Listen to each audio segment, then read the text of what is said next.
বিয়ের দাওয়াত খেয়ে রাতে অটোতে করে বাড়ি ফিরছিলেন কয়েকজন। কিছু দূর এগোতেই হঠাৎ অটোটি আটকে দিল একদল লোক।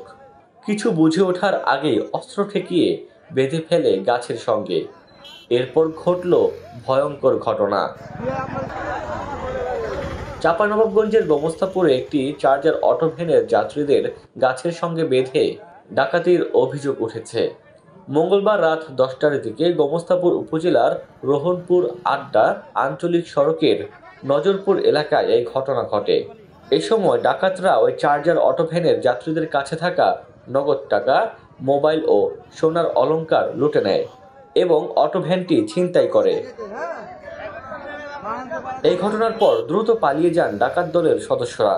খবর ছড়িয়ে পড়লে স্থানীয়রা জানতে পেরে যাত্রীদের উদ্ধার করে।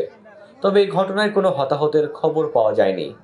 এই ঘটনায় ডাকাতদের ধরতে পুলিশের অভিযান অব্যাহত রয়েছে বলে জানান গোমস্তাপুর থানার ওসি রইস উদ্দিন। ডেস্ক রিপোর্ট, দৈনিক ডেস্টিনি।